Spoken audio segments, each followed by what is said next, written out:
Hello there and welcome. This is L24 World News Program, and these are the headlines. A suspect held over the disappearance of British journalist and Brazilian indigenous affairs expert has admitted to killing the pair in a remote region of the Amazon.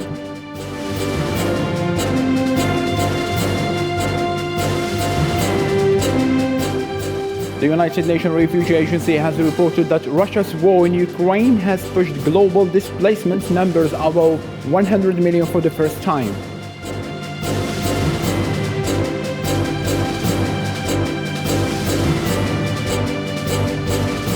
The Federal Reserve intensified its fight against high inflation on Wednesday, raising its key interest rate by 0.75 of a point.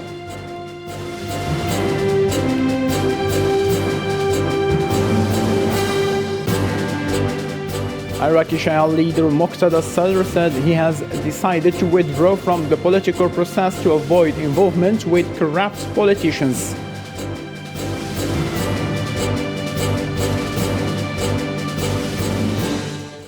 Hello and welcome, I'm Abdurrahim Kashur, and those were today's top stories.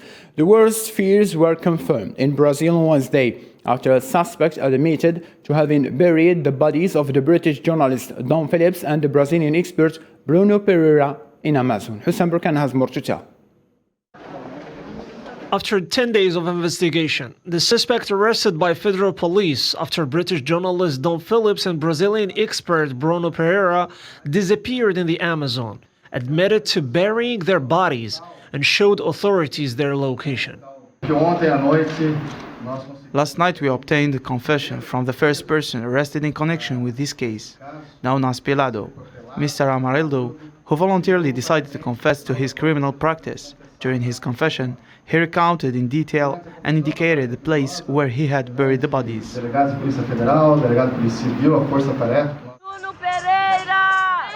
After the confession, indigenous leaders and activists demonstrated outside the headquarters of National Indian Foundation in support for the indigenous expert in the Brazilian Amazon. Justice would be the continuity of Bruno's work, of Bruno's life, of the life of Dom Phillips, who were in the forest, who were next to our territories for the defense and protection of our lives. It is with great sadness that we are here today, because a part of us dies. Dom Phillips and Bruno Pereira were last seen on the morning of Sunday, June 5th, when they left the town of São Gabriel a few hours by boat from their destination Atalaia do Norte. They disappeared in the Javari Valley, near the second largest indigenous reserves in Brazil. The disappearance sparked a wave of international solidarity and an outcry against the Brazilian president Jair Bolsonaro, accused of encouraging invasions of indigenous lands and sacrificing the preservation of the Amazon to economic exploitation. This region, which is difficult to access, is located in the heart of the Amazonian forest, on the triple border between Brazil, Peru, and Colombia, where the state has very little influence and where gangs are rampant, which combine drug trafficking and environmental crimes, such as timber smuggling and illegal fishing. The UN Refugee Agency said that food security crisis sparked by the Ukraine war is set to push more people to flee their homes in poorer countries, driving record levels of global displacements even higher. This year, a new high of displacement above 100 million for the first time. The report says the war in Ukraine led more than 8 million people to flee the country. 89.3 million people were forcibly displaced worldwide as a result of oppression, conflict, abuse, and violence at the end of 2021. 89 million is the figure, correct, Tarek, in the report related to 21. But even without Ukraine, we were already on a very high figure, unfortunately higher than the previous year. And this trend has been going on now for several years. Certainly since I've taken this job, every year there has been a higher displacement figure than the year before. Then, of course, as Junga mentioned already, we had Ukraine, and Ukraine has displaced anyway between 12 and 14 million people, depending on how you count them. So the figure has exceeded 100 million. Many Ukrainian families are still flocking from their country in search of new shelters, leaving their houses crumbled behind them. Many have lost family members, while others have been lucky to reunite again in other countries, while others still live with some hope to find their missing members. Osama Ayadi. Russian forces kept pressing forward with their offensive to take the eastern Ukrainian cities of Severodonetsk and Lysychansk, and civilians who managed to flee described the intensified shelling that left them unable to venture out from basement bomb shelters. We were sitting there. Then the traffic police came and they said, you should evacuate as fast as possible, since it's dangerous to stay in the Lysychansk now. I didn't agree with this for a long time. None of us wanted to leave our native city, but for the sake of these small children, we decided to leave. Some managed to make it to the town of Pokrovsk, around 130 kilometers in the south, and boarded on an evacuation train heading west, away from the fighting.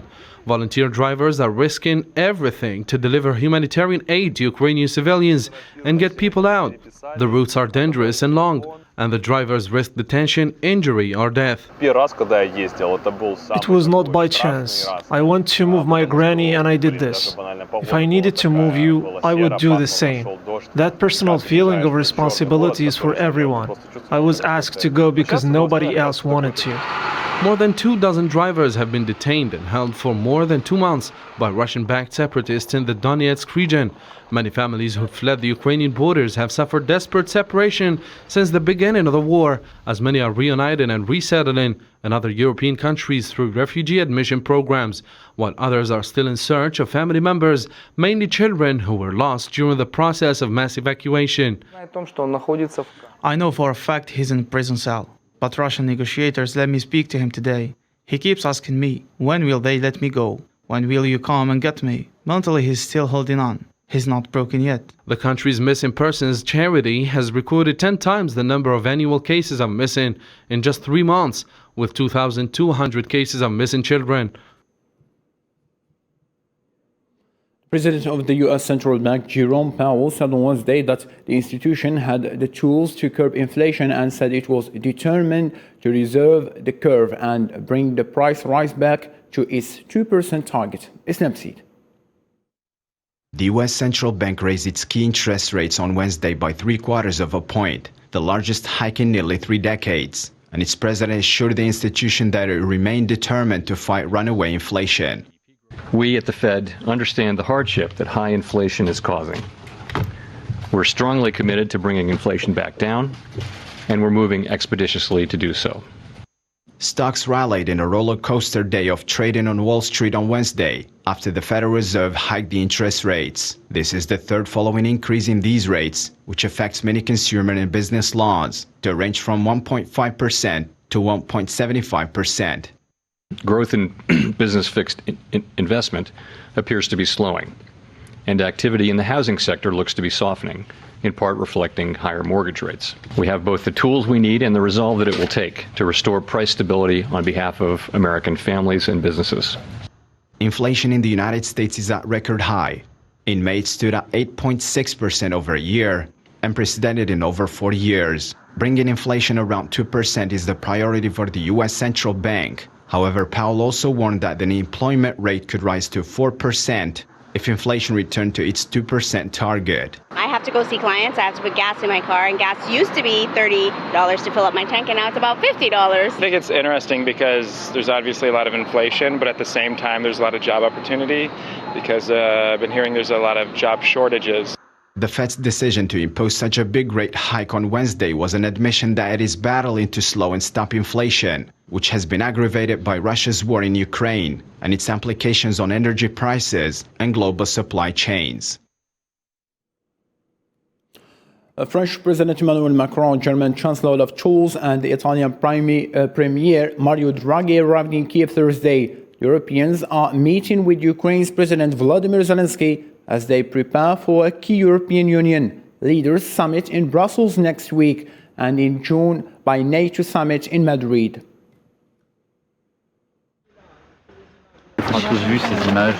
We have all seen these images of devastated city, which is at once an heroic city since it's here. Among other things, that the Ukrainian arrested the Russian army that was descending on Kiev. So we have to imagine the heroism of this army, but also of the Ukrainian population. NATO defense ministers gathered for a second day in Brussels on Thursday to weigh more military aid for Ukraine. Secretary General John Stoltenberg opened the meeting by setting the agenda, which is to further strengthen European defenses, as he stated that the continent is facing the gravest threat to Europe. Good morning to all of you and NATO Defense Ministerial meeting. We will discuss how we can further strengthen our defenses as we face the gravest threat to Euro-Atlantic security in decades. Right now, we have over 40,000 troops under direct NATO command, mostly in the eastern part of the alliance, and many more on high alert, backed by significant air and naval assets. And we have doubled the number of multinational battle groups from the Baltic to the Black Sea. But we need to do even more to keep our people safe now and in the years to come. So today we will prepare the ground for the Madrid summit, where we will make important decisions to keep our alliance strong. White House Foreign Affairs spokesman John Kirby claimed that the US President Joe Biden had a long phone call with Ukrainian President Volodymyr Zelensky, where the US President has announced $1 billion more military aid to Ukraine. Meanwhile, US Defense Secretary Lloyd Austin claimed Wednesday that the West must step up weapons deliveries to Ukraine and proves its commitment to helping the country's military fight along 100 kilometers against Russia. Reiterating, the president had a very good call today with President Zelensky of Ukraine. It was an opportunity for President Zelensky to update President Biden on what's going on the battlefield, on the ground, and to talk to the president about Ukraine's security requirements and capabilities going forward. The president also obviously took this opportunity to inform President Zelensky that we're announcing today, I think you saw, $1 billion in additional security assistance to support Ukraine's armed forces in their brave defense of their country. We're here today because of our unwavering determination to get Ukraine the capabilities that it urgently needs to defend itself. And I'm personally grateful for the significant security assistance that this contact group has provided thus far. Away of Russia-Ukraine file, Australia's new government on Thursday formally committed to a more ambitious greenhouse gas reduction target of 43% by the end of the decade, fulfilling one of the Prime Minister's election pledges. Zara Furjani. Australia's new Prime Minister, Anthony Albanese, declared that he had formally written to the UN announcing a major hike in greenhouse gas emission reduction targets, confirming a shift in his country's climate policy. The head of the new left-leaning government specified that this objective would go from a reduction of 28% to 43% by 2030. What we did was work out what good policy looked like, and it happened to come out with a 43% target by 2030. What business has been crying out for is investment certainty, the certainty that they need to invest over a longer time frame than the political cycle of 3 years, let alone the cycle that dominated the former government's thinking, the 24-hour media cycle. Albanese claims that the investment in Australia's energy sector had been held up during the previous government's 9 years in power due to the administration's failure to agree on a climate policy. Well, the Albanese government today sends a very different message. We send a message to the workers in traditional industries, in traditional energy, that we will provide the framework for the jobs of the future, as we did yesterday in Gladstone. We'll provide the policy for manufacturing jobs powered by clean, renewable energy. We'll provide the framework for renewable energy, for storage and transmission, creating hundreds of thousands of jobs across the country, and particularly in Australia's regions. Warnings of power blackouts on Australia's east coast aren't as ominous as they seem, after Australia's main whole-house electricity market was suspended because of a surge in prices. Chris Bowen, Minister of Climate Change and Energy, says people should not use electricity for 2 hours every evening if they have choice. However, he added he was confident that blackouts could be avoided. About 24 hours before the January 6 Capitol attack, a Republican member of Congress, Barry Lodmerk, led an unofficial tour through the House office buildings, passing by the security checkpoint located at the entrances to the tunnels leading toward the Capitol building. Sufyan Kanturi has more to tell about the story. The House bill examining the insurgency at the United States Capitol January 6th has blamed Donald Trump, saying the attack was not spontaneous, but rather an attempted coup and direct outcome of the reject president's attempt to reverse the 2020 election. Before I begin, I want to say a few words very briefly about the January 6th hearings that were highlighted last night. The insurrection on January 6th is one of the darkest chapters in our nation's history. A brutal assault on our democracy, brutal attack on law enforcement, some losing their lives, and we heard about it last night again. It's important to the American people to understand what truly happened. On Wednesday, the House committee probing the January 6, 2021 Capitol insurgency unveiled footage of a Capitol tour conducted by a Republican legislator the day before the attack, which shows at least one participant photographing stairwells and tunnels in the Capitol complex. The panel published the footage as it reinforced its request for Georgia Republican Barry Lodmerk, a Republican, to testify before the committee regarding the trip. Lodmerk has so far rejected an interview, and the chief of the United States Capitol Police wrote to Republicans this week saying we do not regard any of the activity we witnessed as suspicious after analyzing security video. Despite this, the committee claims to have concerns. In addition to surveillance film, the panel's evidence contains footage of an unnamed individual coming toward the Capitol on January 6th with a flagpole with a sharpened end, which he claims is for a specific person. The video shows the same unnamed individual who was snapping photographs inside the Capitol the day before, according to the committee. Later footage shows the guy approaching to the Capitol threatening Democrats, such as House Speaker Nancy Pelosi, Senate's Democratic leader Chuck Schumer, and New York Representative Gerald Nadler and Alexandra Ocasio-Cortez. In a commemoration of the assassinated journalist, the street sign Jamal Khashoggi Way was installed outside the Saudi Arabian embassy in Washington on Wednesday, ahead of the U.S. President Joe Biden's visit with Saudi officials next month. With members of the DC Council in attendance, a Jamal Khashoggi Way sign was unveiled directly in front of the embassy's main entrance.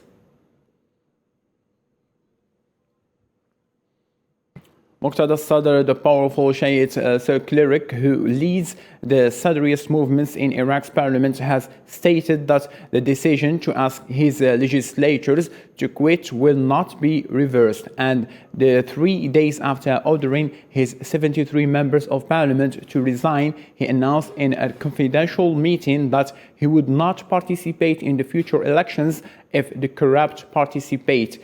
The extraordinary mass withdrawal of al-Sadr group has significantly altered Iraq's political environment, casting more uncertainty on government formation discussions.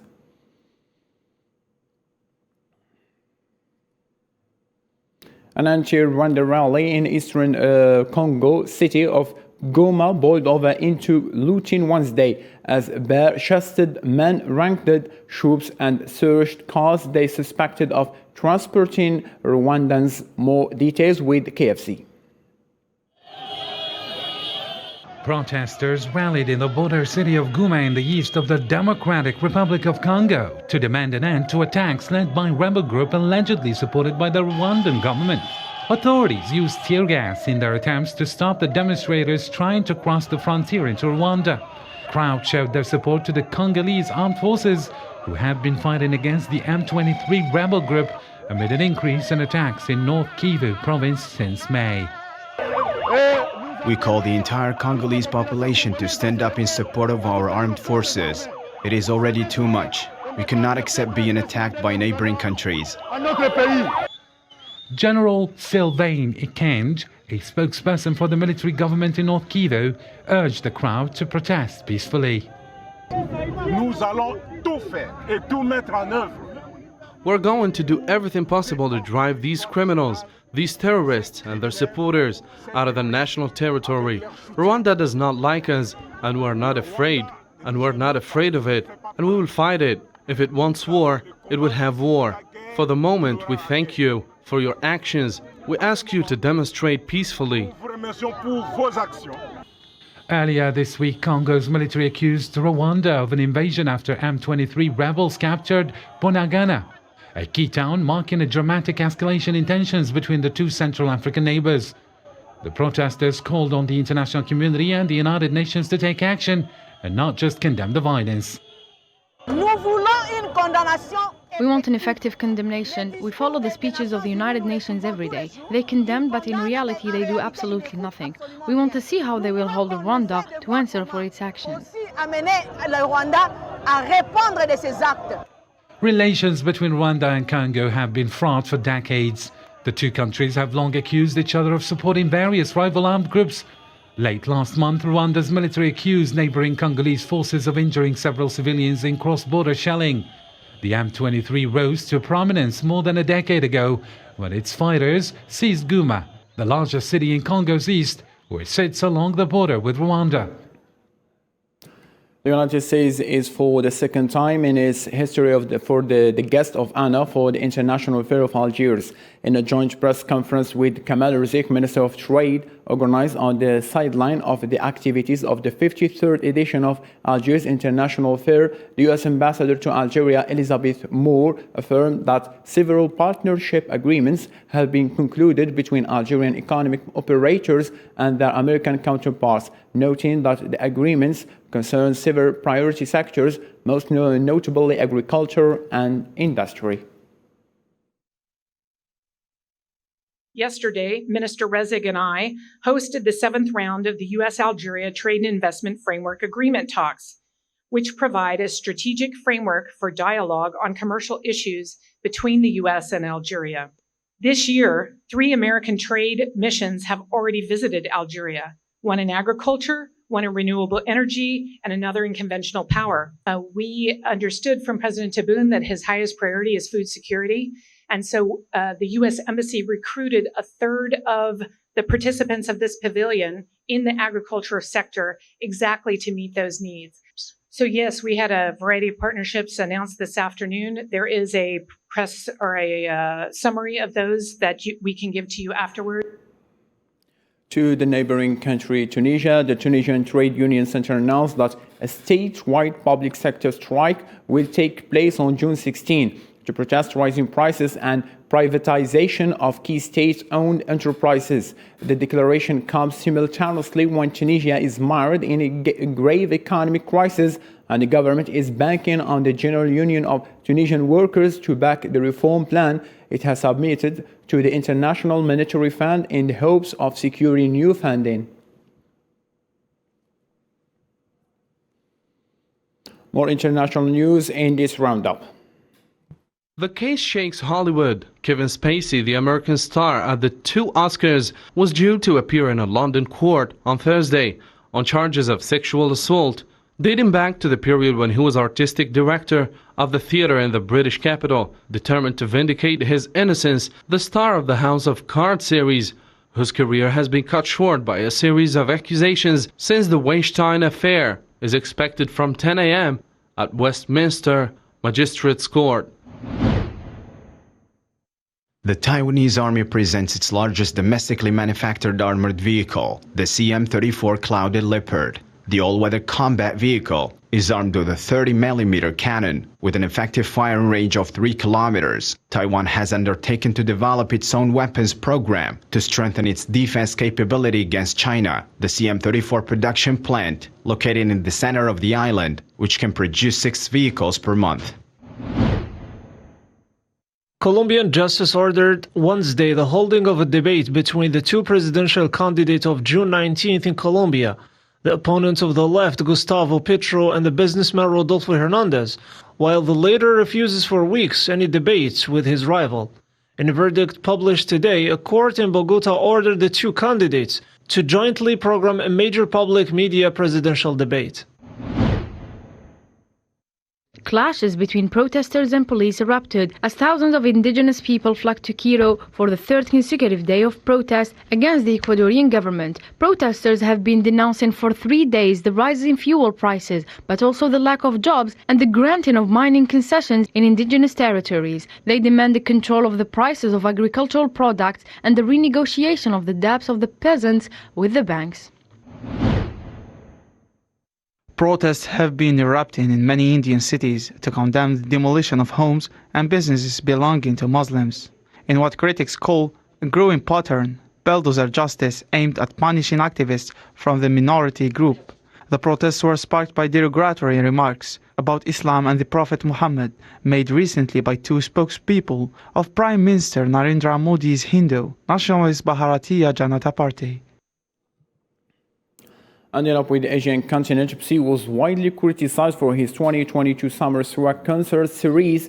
The show will reportedly use 300 tons of water during the summer concert, which is receiving a lot of critics. Korea is currently going through a severe drought, which has severely hindered farming and agricultural developments.